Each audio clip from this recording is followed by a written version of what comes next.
अमरीका के वीजे खुल गए, ਲੱਖਾਂ रुपया तनख्वाह, जापान के वीजे खुल गए, कनाडा ਨੂੰ पाकिस्तानी की जरूरत सिर्फ पासपोर्ट कॉपी चाहिए, यानी कि आपका पासपोर्ट, आईडी कार्ड और एक लेकिन आप बताएं कि हाँ, ये जो थोड़े खर्चे में ज्यादा मुल्क कैसे घूमे जा सकते हैं, उसका क्या तरीका है जी बेग साहब? और जिसने ये कहना है कि भाजी 40 लाख रुपया दो तो ਤੁਹਾਨੂੰ महीने कनाडा पहुंचा देंगे। इस वक्त तकरीबन 3 से 4 लाख की ब्रैकेट के अंदर आप मलेशिया कर सकते हैं, थाईलैंड कर सकते हैं, श्रीलंका कर सकते हैं और कंबोडिया कर सकते हैं।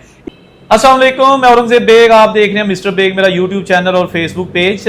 आज हम बात करेंगे, जो लोग कहते हैं कि जी हमने यूरोपियन कंट्रीज में जाना है, विजिट पे जाना है या वहां पे आपने सेटल होने का सोच रहे हैं, तो ट्रैवल हिस्ट्री बड़ी मैटर करती है। क्योंकि मैंने भी जीरो से स्टार्ट किया था जब मैंने बाहर जाने का प्रोसेस किया था।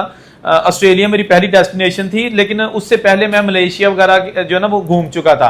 तो आज वीडियो में हम आपको बताएंगे कि थोड़े पैसों में थोड़े डॉक्यूमेंट्स के साथ लीगल तरीके से आप किन मुल्कों में जा सकते हैं और ट्रैवल हिस्ट्री बना सकते हैं। फिर आप यूरोप का जो है ना या जहां का भी आपका माइंड है, आप उसको जो है ना वो उस ख्वाब को पाया तकमील तक पहुंचा सकते हैं। हमारे साथ मौजूद हैं बिन अकबर ट्रैवल एंड टूर्स के जनाब रूहे रवां, उसके चीफ एग्जीक्यूटिव जनाब जुल्किफुल खान साहब। उनसे हम बात करेंगे कि ट्रैवल हिस्ट्री जो है ना वो किन मुल्कों की बनानी चाहिए, कितना खर्चा आ जाता है रफली, और उसका प्रोसेस क्या है। अस्सलाम वालेकुम किफल भाई। सर वालेकुम अस्सलाम, बहुत शुक्रिया ज़ेब बेग साहब, आपको हम यूट्यूब पे देखते रहे हैं अक्सर।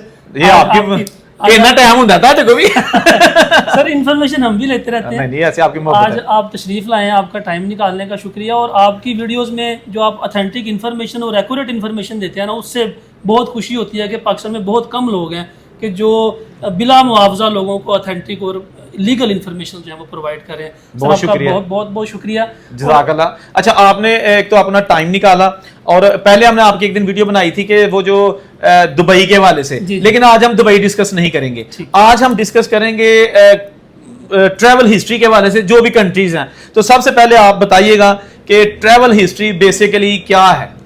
जी देखें बेग साहब, कोई भी कंट्री, आप किसी भी कंट्री का वीज़ा अप्लाई करते हैं तो वो उस कंट्री को 3 चीज़ें दरकार होती हैं किसी भी ट्रैवलर से। पहली चीज़ कि आपके पास पैसे हैं उस कंट्री में आने के लिए, सबसे पहली चीज़ मीन्स आपका सोर्स ऑफ इनकम या बैंक स्टेटमेंट। दूसरी चीज़ क्या, उनके मुल्क में जब आप आ जाएंगे तो उनके कंट्री को छोड़ के वापस भी जाएंगे या नहीं जाएंगे आप, ठीक है। उसके लिए उन्होंने देखना होता है कि आपकी पाकिस्तान में टाइज कितनी स्ट्रांग है। और तीसरी चीज़ उन्होंने देखनी होती है आपकी ट्रैवल हिस्ट्री, कि आप हमारे मुल्क के अलावा पहले किसी और कंट्री में गए थे और वहाँ पे आपने उनके कानून को ओबे करते हुए टाइम पे गए और वहाँ से टाइम पे आए। इसके लिए ट्रैवल हिस्ट्री बहुत ज़्यादा इंपॉर्टेंट होती है। और दूसरी चीज़ जो ट्रैवल हिस्ट्री को इम्पॉर्टेंट बनाती है वो आपकी पासपोर्ट की वैल्यू होती है, कि बहुत सारे कंट्रीज़ के अंदर पाकिस्तानियों की वीज़ा फ्री एंट्री है, बहुत सारे कंट्रीज़ में आपको ई वीज़ा ऑनलाइन वीज़ा मिल जाता है, बहुत सारी कंट्रीज़ में आपको स्टिकर वीज़ा के लिए अप्लाई करना पड़ता है और अपॉइंटमेंट्स देनी पड़ती हैं। तो ये तीनों चीज़ें आपके पासपोर्ट के लिए, आपकी क्रेडिबिलिटी के लिए और आपकी जो डॉक्यूमेंट्स हैं उनको स्ट्रांग करने के लिए ट्रैवल हिस्ट्री बहुत ज़रूरी है। बिल्कुल ठीक हो गया। अच्छा, अब आप बताएं कि जो हमारे व्यूअर्स हैं इनका खर्चा भी थोड़ा हो और 3-4 मुल्क या जैसे भी हो सकता है, क्योंकि आप भी जो है ना वो ट्रिप जो है ना वो करवाते हैं, तो चले उसकी तो हम बात करेंगे। लेकिन आप बताएं कि हाँ, ये जो थोड़े खर्चे में ज्यादा मुल्क कैसे घूमे जा सकते हैं, उसका क्या तरीका है। जी बेग साहब देखें, अगर तो आपकी मंजिल ये है कि आपने यूएसए जाना है, कल को कनाडा जाना है, ऑस्ट्रेलिया जाना है, या आप जापान जाना चाह रहे हैं, या ऐसे कंट्रीज में जाके आप सेटल होना चाह रहे हैं जहाँ पे आपने अपना सोर्स ऑफ इनकम भी डेवलप करना है, इन कंट्रीज़ के लिए आपको 3 चीज़ें अपनी मेंटेन करनी पड़ेंगी, अपनी bank statement, source of income और ट्रैवल हिस्ट्री। ट्रैवल हिस्ट्री में आजकल क्या हो रहा है, अभी यूएसए ने भी ये अपडेट कर दिया है कि किसी भी जो ट्रैवलर है उसने यूएसए का वीज़ा अप्लाई करना है तो आपने अपनी सोशल मीडिया के जितने भी अकाउंट हैं उनको रिस्ट्रिक्ट नहीं करना, उनको ओपन रखना है कि अगर वो आपकी प्रोफाइल देखें तो उनको आपकी सारी चीज़ें नज़र आ जाएँ।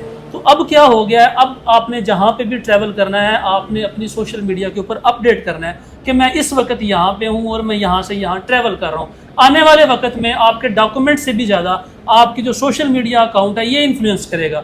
हम क्या लोगों से कहते हैं कि आप चूँकि पाकिस्तान में हैं, अगर आपके पास बिल्कुल फ्रेश पासपोर्ट है, आपको पता नहीं है, आपकी उम्र 19-20 साल है या इससे ऊपर, आपको आइडिया नहीं है कि मैं यूरोप में, शेंजन में, यूएसए, कनाडा वगैरह किस तरीके से जाऊंगा, तो उसका शॉर्टकट ये है कि पहले आप करीब करीब जो कंट्रीज़ हैं, फार ईस्ट है, जैसे मलेशिया हो गया, थाईलैंड हो गया, कंबोडिया हो गया, वियतनाम हो गया, श्रीलंका हो गया, पहले आप इन कंट्रीज को विजिट करें। जब इन कंट्रीज को विजिट करते हैं, ये बहुत सस्ता पैकेज होता है। सस्ते पैकेज से मुराद ये है कि टिकट सस्ती होती है।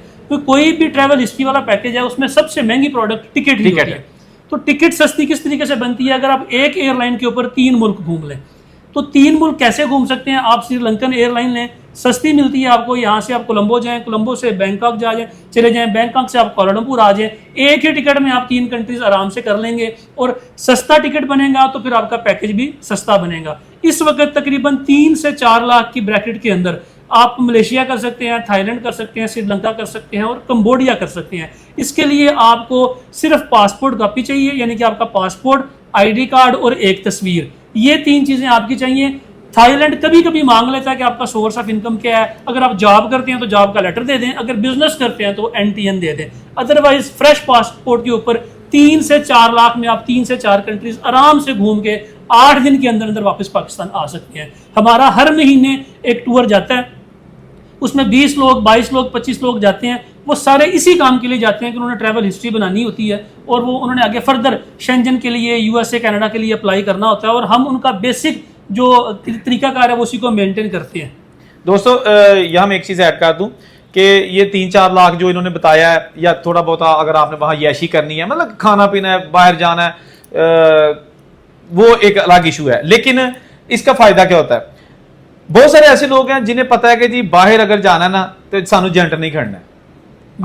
हम उसके जो शॉर्टकट्स हैं ना वो सुनना चाहते हैं ना देखना चाहते हैं। भाई एजेंट ने आपको एक तो लेके जाना इलीगल तरीके से, दूसरा सानू कहेगा जी 50 लाख रुपया दो, हाँ, तीसरा आपको कहेगा कि जी गारंटी भी कोई नहीं पहुंचने की, और चौथा जगह आप पहुंच भी जाएंगे, क्योंकि मैं तो यूरोप में रहा हूं, वहां जाके जॉब नहीं मिलती इतनी आसानी से। जो नया बंदा आता है असाइलम करता है या वो वहां पे इलीगल होता है। तो यहां भी कमेंट जो लोग करते हैं ना, बाज़ औक़ात कहते हैं कि भाई जान फ्रांस का वीजा किन्ने लाख का मिलता है।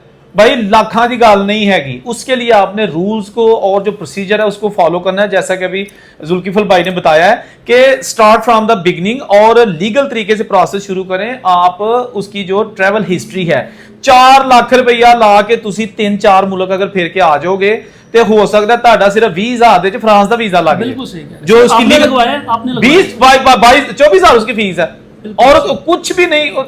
सिर्फ ये है कि आप ट्रैवल हिस्ट्री मजबूत करें। अच्छा, मुझे सिर्फ ये बता दें कि इस वक्त आप जो है ना वो किन कंट्रीज को जो है ना वो डील कर रहे हैं ट्रैवल हिस्ट्री के हवाले से, टूरिज्म के हवाले से? जी, इस वक्त ट्रैवल हिस्ट्री में हम 5 कंट्रीज का पैकेज बनाते हैं।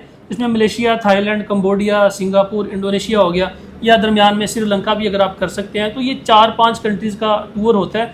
और इसमें जैसे आगे बेग साहब ने कहा कि अगर आप एजेंट के थ्रू जाते हैं, जब हम बेग साहब मलेशिया पहुंचे तो मलेशिया एयरपोर्ट के ऊपर उन्होंने 20 पाकिस्तानियों को अलग किया हुआ था। उनके पास दूसरे कोई मतलब आपके बंदे नहीं, हमारे बंदे नहीं, किसी और थे, उन्होंने अलग किया हुआ था। उन्होंने सिर्फ क्या किया था, सिर्फ मलेशिया का वीज़ा लिया हुआ था। पाकिस्तान से भी सेटिंग की हुई थी और मलेशिया में भी काउंटर सेटिंग की हुई थी। 4.5 लाख रुपया दे के सिर्फ मलेशिया में इलीगल एंटर हो रहे थे और विजिट पे एंटर हो रहे थे, उन्होंने वापस नहीं आना था। खुदारा ऐसे हरगिज ना करें। 4.5 लाख में अगर आप 5 कंट्रीज कर सकते हैं तो आपको क्या जरूरत है कि एक कंट्री करने की? तो हम इस वक्त सर्विसेज दे रहे हैं जो फ्रेश लोग हैं ना, बिल्कुल हम उनके लिए तो ये सर्विसेज दे रहे हैं। जिन लोगों की थोड़ी बहुत ट्रैवल हिस्ट्री बनी हुई है, फॉर एग्जांपल वो ये 4 कंट्रीज करके आ जाते हैं, फिर हम उनसे कहते हैं कि आप टर्की प्लस बाकू ये 2 कंट्रीज करें। जब आपके ये 5-6 कंट्रीज हो जाते हैं तो आप दुनिया के किसी भी वीज़ा के लिए अप्लाई करें। 40 से 50 हज़ार में आप उस कंट्री का वीज़ा ले सकते हैं, चाहे वो USA है, चाहे कनाडा है, चाहे ऑस्ट्रेलिया है, चाहे जापान है, चाहे पूरा शेंजन है। आपके लिए सारी दुनिया ओपन है। आप किसी भी कंट्री में बासानी इज्जत के साथ अप्लाई कर सकते हैं। हम ये सारी कंट्रीज की सर्विसेज देते हैं, लेकिन स्टार्ट जो है हम वो यहाँ से करते हैं कि आपकी बैंक स्टेटमेंट को मेंटेन करते हैं और साथ में आपके सोर्स ऑफ इनकम को मेंटेन करते हैं और आपकी ट्रैवल हिस्ट्री को बनाते हैं। भाई जिसने लीगल काम करना है वो तो ऐसे ही स्टार्ट करेगा, और जिसने ये कहना है कि भाजी 40 लाख रुपया दो तो ਤੁਹਾਨੂੰ महीने कैनेडा पहुंचा देंगे, वो समझ ले कि 100% जो है ना वो झूठ है। डन बेस कुछ नहीं होता। ये जो बाहर के बड़े मुल्क हैं, डन बेस मैं पहले भी कहता हूं कि उसी वक्त अगर फॉर एग्जांपल मैं कहूं ना आपको जी 60 लाख रुपया दो तो मैं ਤੁਹਾਨੂੰ अमेरिका का डन बेस वीजा देना वा, वो मैं उसी सूरत आपको वीजा दे सकता हूं अगर मेरा अब्बा उत्थे मोहर लान ते बैठा होए या मेरा कोई उत्थे भाई बैठा जिन्होंने मैं कहांगा चोरी लै जा सवेरे पासपोर्ट 4 नहीं मोहरा ला दी इन्हां दे उत्ते वीजे ला दी। Otherwise there is no way. Done way जो है ना, डन बेस जो है ना, इसका कोई सच नहीं है। बड़े मुल्कों की बात कर रहा हूं। इसलिए जो है ना, अगर तो आपने प्रॉपर जाना है लीगल तरीके से, तो फिर जैसा कि उन्होंने बताया कि फिर आपको प्रोसेस स्टार्ट करना पड़ेगा, जेड़ा कि साडे च सबर नहीं ना हैगा। बिल्कुल आप सही कह रहे हैं सर। डन बेस का जो लफ्ज है ना, ये हमने पिछले 10 साल में अपने दफ्तर में नहीं घुसने दिया कि कोई बंदा कहता है जी 15 लाख ले लो जी, हम सानू नहीं पता जी डॉक्यूमेंट तुसी बनाने ने, ठीक। इस चक्कर में नहीं आए आप किसी को डन बेस करते हैं 30 लाख में 40 लाख में, वो आपसे 10 लाख रुपए एडवांस लेता है। वो जो आपसे 10 लाख रुपए एडवांस लेता है वो पैसे वो खा जाएगा। और तुसी पता क्या कहना है, तुसी कहना शुक्र है 10 लाख ही देता है, मैं 40 नहीं किते देता। बिल्कुल, यानी आपने 10 दे के भी शुक्र ही करना है, तो उसकी दिहाड़ी लग गई। और हमने इन डन बेस वालों को यही कहा है कि आप ये पैसे अपने अकाउंट में रखें, अपने अकाउंट में रखें, हमारे पास भी नहीं रखें अपने, उसकी ट्रांजैक्शंस करें, एक कंपनी अपने नाम पे रजिस्टर्ड कराएं, उस कंपनी का एक बैंक अकाउंट खुलवाएं, एक पर्सनल अकाउंट हो जाएगा, एक कंपनी का अकाउंट हो जाएगा। दुनिया के जिस कंट्री का वीज़ा कहेंगे मैं आपको 40 से 50 हज़ार में लगा के दूंगा, वो पैसे आप अपने पास रखें, किसी गरीब के काम आ जाएंगे, आपकी बेटी के काम आ जाएंगे, आपकी बीवी के, आपकी बहन के काम आ जाएंगे। खुदारा डन बेस के चक्कर से बाहर निकलें। पिछले 10 साल में हम मेहनत करके बहुत सारे लोगों को इसमें से निकाल लाए हैं, लेकिन अभी भी हमारी ये जो पट्टिया, गुजरात, मंडी बहाउद्दीन, खारियाँ, फालिया, जेलम वगैरह के जो लोग हैं, ये अभी भी एक ही बात करते हैं कि सर डन बेस के ऊपर हमारे साथ डील करें। तो हम उनसे भी रिक्वेस्ट करेंगे कि इस चक्कर से, इस चुंगल से बाहर आ जाएं। हम एक नॉर्मल तरीके से आपको, अगर आपका 7 लाख रुपए लग के आप यूरोप पहुंच जाते हैं और आपके पासपोर्ट के ऊपर भी 10 स्टैंप्स लगी होती हैं, तो आपके लिए मेरा ख्याल है ये बुरा सौदा नहीं है।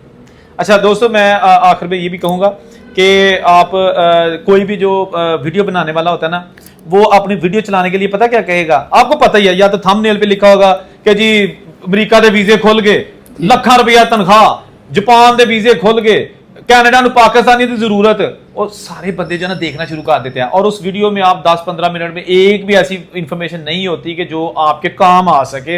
इधर उधर दी योगड़ियां मार के लोग की जान चढ़ा लेते हैं। ये जो हमने कंसाइजली एक व्लॉग किया ना, इसमें यह है कि वो लोग बैठे हुए हैं हमारे पास जो ये काम करते हैं, और वो नहीं है कि जो मतलब इस बिजनेस को छुप के करते हैं। इनका दफातर है, जो होते हैं ना डन बेस के, जो अंदर खाते काम करते, उन्हें दफ्तर नहीं होंगे, वो तुहानू लभन के फोना ते ही। समझ आ गई। इसके साथ साथ ये उम्रा वगैरह के वीजे जो है ना, उसके बारे से भी काफी चीजें कहते हैं, उसकी फिर इंशाल्लाह किसी वक्त हम वीडियो बनाएंगे। कमेंट जरूर कीजिएगा। इनका अपना भी चैनल है, कहां से बता दीजिएगा जी। बिन अकबर ट्रैवल्स के नाम से हमारा यूट्यूब चैनल भी है, फेसबुक पेज भी है, टिकटॉक भी और इंस्टा के ऊपर भी है। लेकिन हम सिर्फ वही इन्फॉर्मेशन देते हैं विजिट वीज़ास के हवाले से और उम्रा और टिकट्स के हवाले से जो लीगल और अथेंटिक है। हमारे पास ये थंबनेल और ये लोगों को पागल बनाने वाली चीज़ें हमारे पास नहीं है। जो काम हमसे हो सकता है हम क्लियर कट कह देते हैं कि भाई ये हो जाएगा, जो नहीं हो सकता वो हम आपको आपके मुंह पे कह देंगे कि सर ये काम हम नहीं करते, किसी और से करवा लें। इसी वजह से हमारे पास जो क्लाइंट्स हैं वो सरकारी दफातर से हैं और आर्मी से हैं, जो बहुत ज़्यादा हमारे थ्रू वीज़ा प्रोसेसिंग करते हैं, ट्रैवलिंग करते हैं, दूसरे कंट्रीज़ में आते हैं जाते हैं। जो लोग डन बेस वाले होते हैं या इलीगल वाले होते हैं, वो हमारे दफ्तर में ना तो हमसे कांटेक्ट करें और ना ही हम ऐसा कोई काम करते हैं। दोस्तों कमेंट जरूर कीजिएगा वीडियो कैसी लगी। कोई इन्फॉर्मेशन आपने लेनी है, जैसे मैंने पहले भी कहा, वो आप कमेंट कर सकते हैं। एक नई वीडियो के साथ फिर आपकी खिदमत में दोबारा हाजिर होंगे। जहां रहे खुश रहें। जुल्किफुल भाई और औरंगजेब बे को इजाज़त दीजिए। अल्लाह हाफिज़। अल्लाह हाफिज़।